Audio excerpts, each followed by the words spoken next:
Hi friends, ഇപ്പോൾ ഉള്ള special എന്ന് പറയുന്നത് നല്ലൊരു മുട്ട റോസ്റ്റ്. ഈ മുട്ട റോസ്റ്റ് ഞാൻ എങ്ങനെയാണ് പ്രിപ്പയർ ചെയ്തിരിക്കുന്ന എല്ലാ വീഡിയോ നിങ്ങൾക്ക് ഇതിൽ തന്നെ കാണാൻ പറ്റും. അതിൻ്റെ ഇൻഗ്രീഡിയൻസ് എന്തൊക്കെയാണ് ആഡ് ചെയ്തിരിക്കുന്നത്, ഇതിനൊരു ടേസ്റ്റ് ഡിഫറെൻ്റ് ആയിരിക്കും. നോർമൽ മുട്ട റോസ്റ്റ് നമ്മളൊക്കെ ചെയ്യുന്നതിനെക്കാട്ടി കളർ ഡിഫറെൻ്റ് ആയിരിക്കും, നല്ല സ്വാദുള്ളതായിരിക്കും. ഓക്കെ, അതിൻ്റെ കൂടെ അനുബന്ധിച്ച് തന്നെ ഞാൻ ഇതിൻ്റെ കൂടെ കഴിക്കാൻ ഉദ്ദേശിക്കുന്ന റൈസും ഒരു പ്രത്യേക തരത്തിലുള്ള റൈസാണ്. കാര്യം എന്ന് വെച്ച് കഴിഞ്ഞാൽ നിങ്ങൾ തന്നെ റൈസിൻ്റെ കളറാണ് എന്തുകൊണ്ട് ഇങ്ങനെ വന്നേക്കുന്നത്.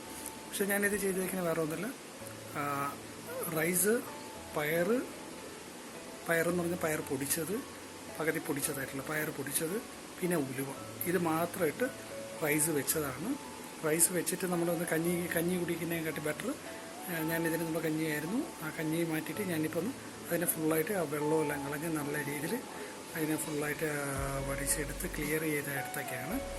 ഓക്കെ, അപ്പോൾ ആ റൈസിൻ്റെ കൂടെ നല്ലൊരു മുട്ട റോസ്റ്റും കൂടെ ചേർത്തുള്ള ഒരു ഫുഡാണ് ഞാൻ ഈവനിങ് പ്രിപ്പയർ ചെയ്തിരിക്കുന്നത്. എങ്ങനെയായാലും ഞാനൊരു കഴിഞ്ഞ് റൈസിൻ്റെ ആ ഒരു രീതി ഞാൻ കാണിക്കാം എങ്ങനെയുണ്ടെന്ന് നോക്കാറുണ്ട്. അതിൻ്റെ കൂടെ ആ മുട്ട റോസ്റ്റ് അതോട് ചേർത്തുള്ള നല്ലൊരു കോമ്പിനേഷനാണ്. ഇപ്പോൾ ഉള്ള ഈ സമയത്ത് നമുക്കൊന്ന് മാക്സിമം റൈസിൽ എന്തൊക്കെ ആഡ് ചെയ്യാൻ പറ്റുമോ എന്ന് വെച്ച് കഴിഞ്ഞാൽ നമ്മൾ ഈ പയർ വർഗ്ഗങ്ങൾ, പയർ, ഉഴുന്ന്, ഇതുപോലത്തെ ഇതൊക്കെ, ഉലുവ, ഒത്തിരി പയർ, ഈ ചെറിയ പയർ, വലിയ പയർ, അങ്ങനെ ഒത്തിരി പയറൊക്കെ ആഡ് ചെയ്ത് കഴിയുമ്പോൾ നമുക്ക് തന്നെ ഏറ്റവും കൂടുതൽ നല്ലതാണ്, ശരീരത്തിന് ഏറ്റവും കൂടുതൽ. സെപ്പറേറ്റ് കഴിക്കുമെന്ന് വെച്ചാൽ ആരും കഴിക്കത്തില്ല, പക്ഷേ ഇതിങ്ങനെ കഴിക്കുന്നത് ഏറ്റവും ബെറ്ററാണ്. എങ്ങനെയാലും ഒരു പിടി നോക്കിക്കളയും. ഇതിൻ്റെ കൂടെ നല്ല ചൂടുവെള്ളമാണ്. ഈ ചൂടുവെള്ളം എന്ന് പറയുന്നതിന് മല്ലി, ജീരകം, ഉലുവ, ഇത് മൂന്നും കൂടെ ചേർത്ത് നന്നായിട്ട് തിളപ്പിച്ച വെള്ളമാണ്.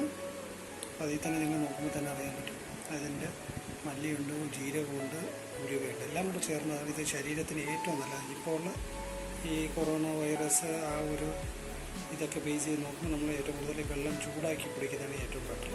അതിൻ്റെ കൂടെ ഇതൊക്കെ ഇട്ട് കഴിക്കുന്നത് ഏറ്റവും നല്ലതാണ്.